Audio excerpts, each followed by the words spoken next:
of the report by the Senate Committee on Solid Minerals Development. Presenting the report, a member of the committee, Senator Dickett Plank, recommended the establishment of the commission as proposed by the bill's sponsor, Senator Jimo Ibrahim. Senator Plank informed the Senate that the committee, in accordance with the legislative procedures, held a public hearing on the bill. He said overwhelming support was received from critical stakeholders across the country, with the consensus that a regulatory body is urgently needed to oversee the exploitation of Nigeria's estimated 42 billion tons of bitumen deposits, the second largest reserve in the world. Meanwhile, the Minister of State for Petroleum Resources, Senator Ainekin Lokpobiri, has decried the frequent summons of international oil companies by the National Assembly over issues that seem unnecessary.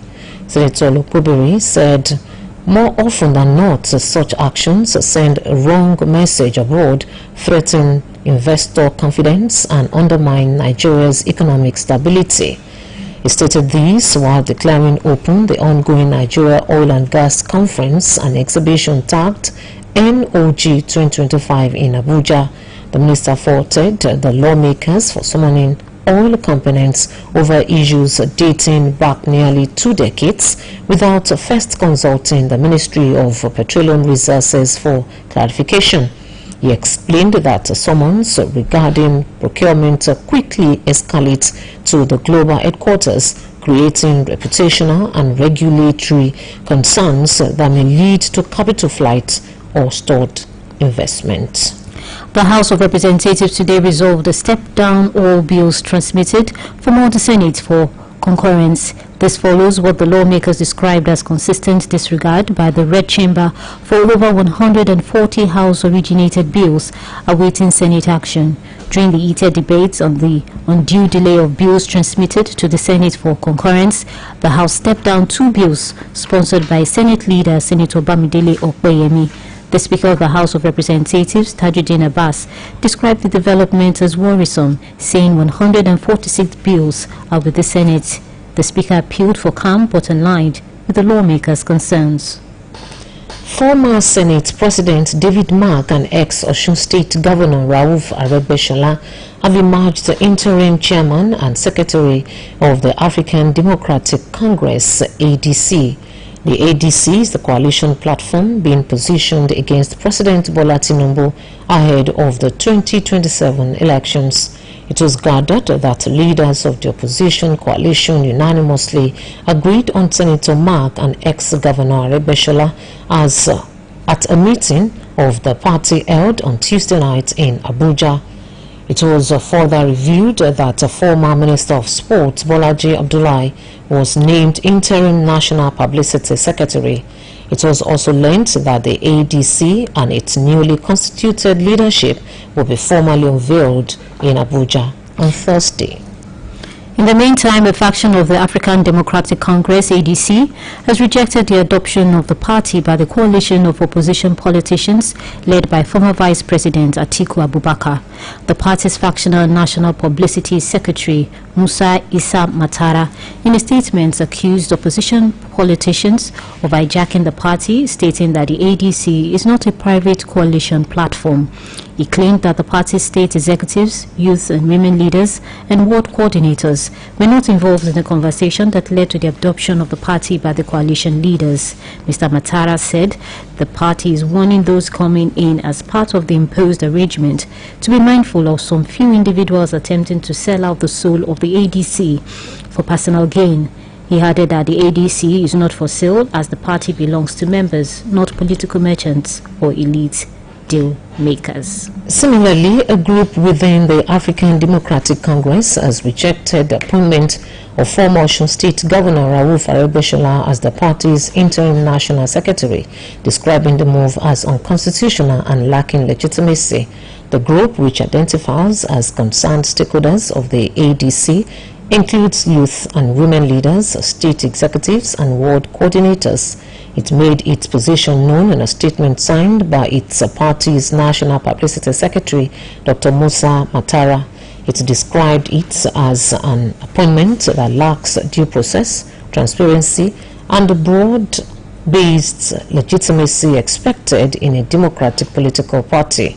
The statement also dismissed the claim that the ADC has become the adopted platform for a national opposition coalition, calling such declarations misleading. A member of the political class, Dr. Michael Adeniji, and a political scientist, Professor Emmanuel Ayede, have observed that Nigerians have left politics entirely to the politicians and only participate in the voting process at election time.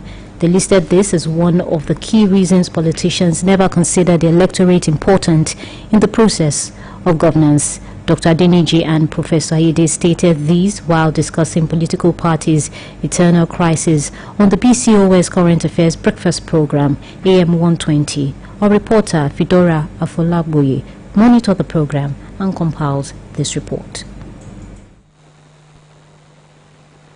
Nigeria's political parties are experiencing internal instability marked by mass defections, leadership disputes, and power struggles. Recent developments show the challenges facing these parties, sparking concerns about party cohesion and governance in the country. Speaking on the topic, a politician, Dr. Michael Adeniji, noted that the current developments in political parties are typical of the pre-election dynamics that often play out. He stressed that it is time for citizens to understand their role in elections, be political aware, and actively participate in the political process. Well, naturally, political party is always a flexible organization that's always going through processes of what I call metamorphosis. Today is here, tomorrow is there. It's a very fluid situation in Nigeria. Political parties are always trying to take advantage, the members of the political parties are always trying to take advantage of situation to position themselves. Especially coming election. With the coming election, you know that there's a lot of juxtaposing and people trying to put themselves in the right position so that they can take advantage of the coming election. That is just what is happening. Also featuring in the program, political scientist Professor Emmanuel Ayede explained that the dynamics within political parties are rather driven by competition than division. He stressed that politicians are essentially business partners in a power game, and when they compete, it is often with an intense battle-like fervor. Professor Ayede noted that until Nigeria can involve political elites who are passionate about transformation of the country, that a nation of people's desire could emerge. We need people, whether in the public sector or in the private sector, who want to build a country where we have meaningful citizenship, investing resources in movements, in promoting ideas around those things, and also costing policy changes that will promote those things. The duo jointly appealed to the government and stakeholders to redirect their attention from the 2027 elections to the welfare and well-being of the citizens. Fedora Afolabuye, BCOS News.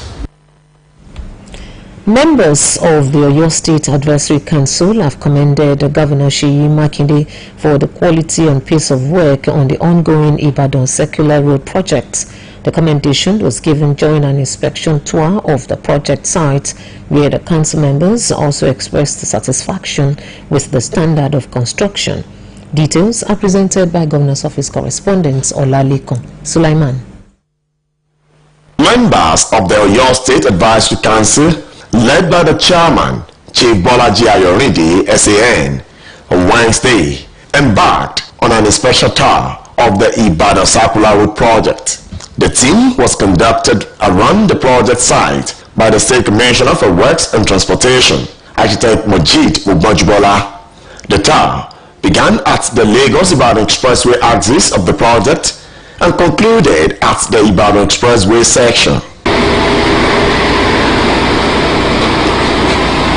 Addressing newsmen at the end of the inspection tour, the chairman of the Oyo State Advisory Council, Chief Bolaji Ayorinde, SAN, commended Governor Seyi Makinde for executing the Ibadan Circular Road project, describing it as a legacy initiative poised to ease traffic congestion within the Ibadan metropolis, stimulate economic growth, and open up the corridor for real estate development and hospitality investments. This is a legacy project. This project, you can see that it was conceived about 2 or 3 administrations before the current one. And when the governor came in, before he came in, he said he would deliver on this. So it's a legacy project, and we are happy with what we achieved. The project rota spanned Oluyole, Egbeda, and Onara local government areas. Other members of the advisory council that joined the tour were Honorable Babs Oduyoye, Alhaji Bashir Ajibade, Chief Atada Alashe, Honorable Bukola Ajaja, Dr. Aderemi Ayodele, Pastor Akade Alamu, and Alhaji Razak Badigeshi, Olalekan Sulaiman. This broadcast of Newscope comes to you from the Broadcasting Corporation of Oyo State, Ibadan. The Minister of the Federal Capital Territory, Nyesom Wike, will tomorrow, Thursday, meet the chairman of FCT area councils, the Nigerian Union of Teachers, and the National Association of Nigerian Students to discuss the reopening of public primary schools in the FCT. The meeting was confirmed in a statement released today by the NANS President, Oluyole Oladoja, and the group's public relations officer, Adeyemi Ajasa, in Abuja. NANS explained that it had earlier planned a mass protest at the FCT Administration Secretariat today. However, the plan changed after its leaders were invited to a high-level meeting at the Department of State Service headquarters. It reveals that the ongoing strike and its effects on students were discussed thoroughly, adding that the first engagement led to another strategic session with the chairman of the House of Representatives Committee on FCT, Mukta Bitera. Reliable electricity is essential for improving living standards and keeping businesses and industries afloat. Realizing this, Nigeria's power sector has always been the recipient of substantial government allocations. The question, therefore, is whether this investment is translating into tangible improvements in the nation's electricity supply. Our reporter, Miriam Muraina Akinola, has the full reports on the state of electricity supply across the nation. Electricity supply in Nigeria has always been characterized by challenges such as inadequate power generation, transmission and distribution, resulting in frequent power outage. In an attempt to address these persistent issues, the federal government approved a planned expenditure of 2.3 trillion naira for the electricity sector in the 2025 budget. In the first half of the year, electricity payments in Nigeria collectively exceeded 1 trillion naira. Logically, increased investment in the electricity sector should lead to improvement, but the stable power supply still remains a mirage for the majority of Nigerian populace. For residents in certain areas of the country, electricity supply has reportedly worsened, thereby resulting into unfair billing of the customers, particularly those without prepaid meter. In my adubo, in my area, it's not okay at all. Since about a month ago, we have not been having light. Even my phone, I'm just taking it to my friend to service it and to charge it. We want government to do something about this electricity. Enough is enough. And blackout every day. Let me say, from that January to this to March thereabout, we will not be enjoying the light. But now, like I can say, like a week or 2 weeks now, the difference is there.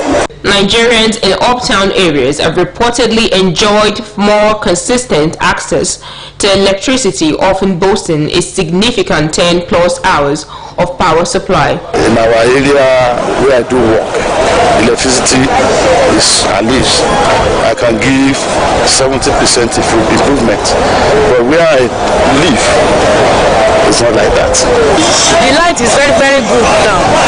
At least for Ingrama and Pelele, we are enjoying it very, very well. Citizens have therefore called on the government to urgently address these disparities in electricity supply and ensure that all Nigerians can enjoy reliable electricity. Miriam Moreno Akinola, BCOS News. The multinational Joint Task Force MNJTF today disclosed that 210 Boko Haram terrorists, including conscripted fighters and their families, have surrendered to troops operating under Sector 2 in Bol, Bagazola. Spokesman of the MNJTF, Lieutenant Colonel Olaniyi Oshoba, said the mass surrender followed intensified kinetic and non-kinetic operation in the region. He added that the surrendered terrorists confessed to having participated in various terrorist acts along the Bakato, Lerum, Bakalam, Bitri and Kaiga Mbongbong axis of Lake Chad. Assorted weapons of various calibers were recovered from the terrorists. Governor Francis Nwufuru has condemned the killing of Ebonyi indigents in Ogboji community in the Orumba South local government area of Anambra State. He called for urgent probe into the circumstances surrounding the incidents. Recall that no fewer than 13 Ebonyi State indigents were on Monday killed by yet to be identified assailants in Ogboji community, Anambra State. It was gathered that gun-wielding hoodlums stormed the area late on Monday in 2 sports utility vehicles and attacked people who were holding their monthly general meeting. Governor Nwufuru, in a statement issued on Tuesday by his Chief Press Secretary, Dr. Monde Uzo, described the incidents as a barbaric and seamless acts of violence melted on law-abiding citizens of Ebonyi State. And on the foreign scene, United States President Donald Trump says Israel has agreed to the necessary conditions to finalize a 60-day ceasefire in Gaza. He noted that Israel had agreed to finalize such a deal as its forces also stepped up operation in the Palestinian territory. President Trump, in a post on social media, said his representatives had met with Israeli officials about the raging conflict ahead of the Prime Minister Benjamin Netanyahu's visit to Washington next week. He added that representatives of Qatar and Egypt, mediators in the conflict, would deliver this final proposal. President Donald Trump earlier on Tuesday said he would be very firm with Prime Minister Benjamin Netanyahu when they meet on July 7. To end this edition of Newscope, here again are the main points. The Senate today passed a bill seeking to establish the Bitumen Development Commission in Nigeria. The House of Representatives today resolved to step down all bills transmitted from the Senate for concurrence following what the lawmakers described as consistent disregard by the Red Chamber for over 140 House-originated bills awaiting Senate action. Members of the OYOSTATE Advisory Council have commended Governor Seyi Makinde for the quality and pace of work on the ongoing Ibadan Circular Road projects. And on the foreign scene, United States President Donald Trump says Israel has agreed to the necessary condition to finalize a 60-day ceasefire in Gaza. That's all from Newscope Desk. For now, it was packaged by Mary Adedapo and delivered by Adetoke Olaleye. Afolakemi Akonbi is my name. Thank you for listening, and don't forget to tune in for the Yoruba edition at 8 o'clock tonight.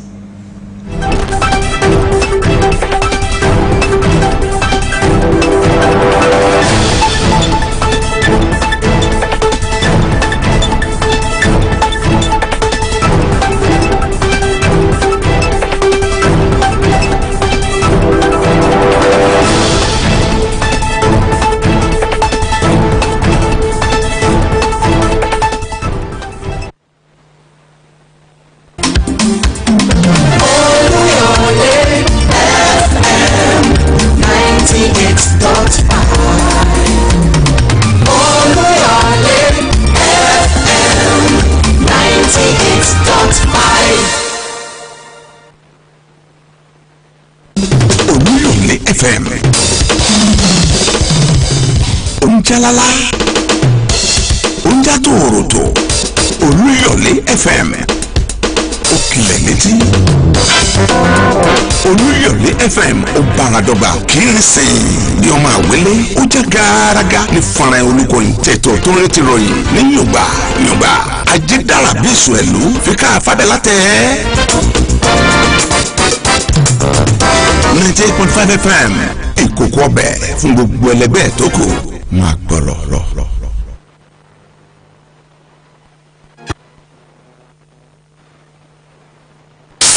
àmì òjijì rédíò tí ó láfiwé Olúyọ̀lé FM àwa ni bàbá.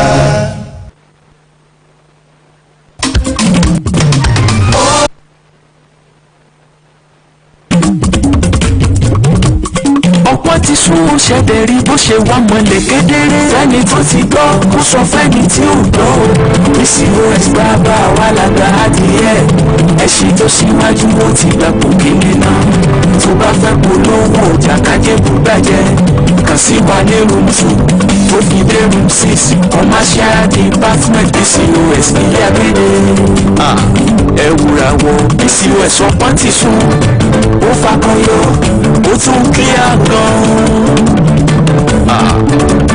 PCOS ọ̀pọ̀ ti sún wọ́n ṣe bẹ̀bẹ̀ ó tún mọ́lẹ̀ kedere àní right now.